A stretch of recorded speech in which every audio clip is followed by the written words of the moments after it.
पर गए तप करने के लिए। एक मृग का बच्चा पानी में बह रहा था। मृग के बच्चे को भरत जी ने बचा लिया और कुटिया पर ले आए। अभी रोज राम राम जप रहे थे, श्रीमन नारायण जप रहे थे, लेकिन अब वो मृग को बचाए, कुटिया पर लाए, मृग को घास खिलाएं, पानी पिलाएं, नहलाएं। अब वो दिन भर मृग मृग मृग मेरा मृग मेरा मृग मेरा मृग जपने लग गए। घर छोड़ा था, परिवार छोड़ा था भगवान के चिंतन के लिए, पर मन कहां लग गया? जंगल में, एक मृग में। और याद रखिए मेरी माँ, आपका सबसे बड़ा दुश्मन कौन है? आपका हाँ पड़ोसन। आपका सबसे बड़ा दुश्मन कौन है? मैया। ओ मैया, सबसे बड़ा दुश्मन कौन है आपका? मन। और सबसे बड़ा दोस्त कौन है आपका? सबसे बड़ा दुश्मन है हमारा मन और सबसे बड़ा दोस्त है हमारा मन। मन यदि हमारे अनुकूल चले तो हमारा दोस्त है, और मन हमारे अनुकूल ना चले तो हमारा दुश्मन है। मन ही हमारा मित्र है, मन ही हमारा शत्रु है। यदि मन हमारे कंट्रोल में है तो मित्र है, और मन हमारे कंट्रोल से बाहर है तो शत्रु है। इसलिए मन को कल हमने बताया था कंट्रोल में रखो। अब देखो ना, भरत जैसे ज्ञानी का मन कहां लग गया? एक मृग में। और जब यमराज जी आए, मृत्यु आई, और जब मरने का समय आया तो वो मृग का चिंतन कर रहे, मेरा मृग मेरा मृग। यमराज जी के पास चले गए। यमराज ने कहा कि आपने मरते समय मृग का चिंतन किया है, इसलिए आपको मृग की योनि में जाना पड़ेगा। बड़े बड़े ज्ञानी यदि आप अपना मन यहां वहां लगाएंगे तो आपकी दुर्गति हो जाएगी। इसलिए मन कहां लगाना चाहिए? मैया, मन लगाने चली हो। ये देखो, ये हमारी मैया बोली अच्छा जाके ही लगाएंगे हम मन। मन कहां लगाना चाहिए? भगवान में, अच्छे कामों में। भरत जी को मृग बनना पड़ा, तीसरा जन्म मिला मनुष्य का, तब उन्होंने राजा रहुगण को उपदेश किया। सिंधु सौवीर देश का एक राजा रहुगण पालकी पर चढ़कर सत्संग करने जा रहा था। राजा रहुगण को श्री भरत जी ने उपदेश किया। कहार एक बीमार पड़ गया, भरत जी को लगा लिया। चींटी इत्यादि नीचे पांव के नीचे आ रही थी तो भरत जी ने छलांग लगा दी। राजा रहुगण बोला, क्यों रे बड़ा उछलकूद कर रहा है? क्या जानता नहीं मैं कौन हूं? मृत्यु दंड दूंगा। तूने देख इतनी कूद लगाई, उछल कूद किया कि मेरा सिर पालकी से टकरा गया। राजा रहुगण को आज भरत जी ने उपदेश किया। भरत जी ने कहा, त्वयोदितं व्यक्तम विप्रलब्धम भरतुः समय स्यात् यदि वीर भारः गन्तुर यदि स्यात् अधिगम्य मध्वा पीवेति राशौ न विदां प्रवादः। भरत जी ने उपदेश किया राजा रहुगण को, राजन तू कह रहा है मुझे मारेगा, तू ही बता मरता कौन है, शरीर या आत्मा? बताओ कौन मरता है? किसकी मृत्यु होती है, शरीर की या आत्मा की? बोलो। शरीर की। शरीर कितने चीजों से मिलकर बना है?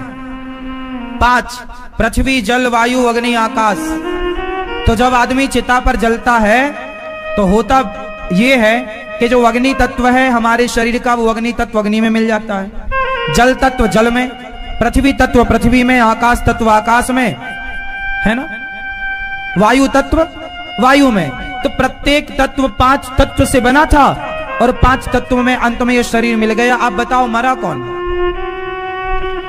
यदि आपने माटी को, माटी से बना घड़ा, माटी से बना, उत्तर दो, माटी से बना घड़ा, और हमने घड़े को तोड़ दिया, तो क्या आप ये कहोगे कि घड़ा मर गया? क्या कहोगे आप? घड़ा टूट गया। तो उत्तर आप दीजिए कि जब घड़ा माटी से बना और मैंने उसे तोड़ दिया तो घड़ा कहां चला गया? बोलो। माटी से बना था और माटी में मिल गया तो आपका शरीर भी 5 चीजों से बना था, 5 चीजें 5 में जाकर मिल गई। अब बताओ मरा कौन? उत्तर दो, मरा कौन?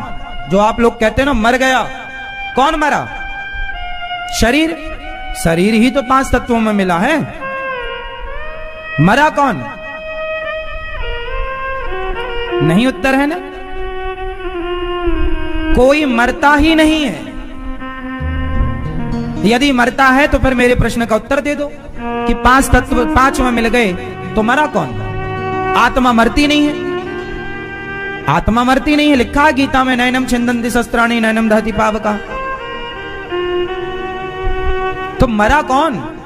कोई नहीं। तो फिर लोग क्यों कहते हैं कि ये मर गया? क्योंकि उस 5 तत्व में मिल जाने के प्रोसेस को लोग मृत्यु कहते हैं। वो नाम है, मर जाना, मरा नहीं है, पहचान दे दी, मर गया। माया मरी ना मन मरा, मर मर गया शरीर, आशा तृष्णा ना मरी, कह गए दास कबीर। कोई मरता नहीं है।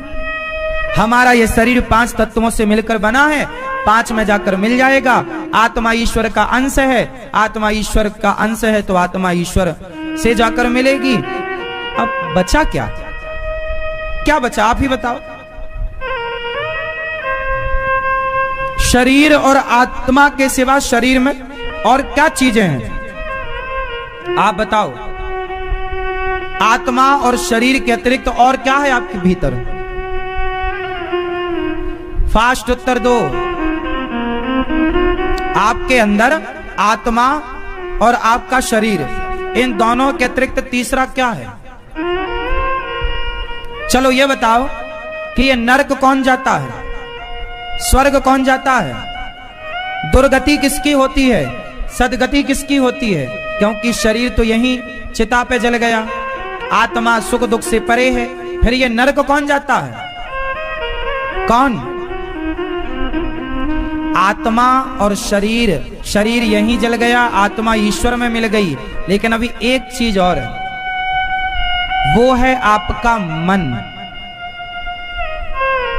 वो है आपका, जोर से, मन में 4 चीजें हैं। मन में मन, बुद्धि, चित्त और अहंकार। ये 4 के समूह को मन कहते हैं।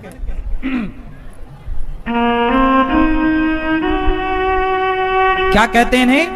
मन। अब ध्यान दीजिएगा, नरक कौन जाता है? यमदूत किसे पकड़ते हैं, आत्मा को या मन को? आप कौन हैं? पूरा खेल किससे है साहब?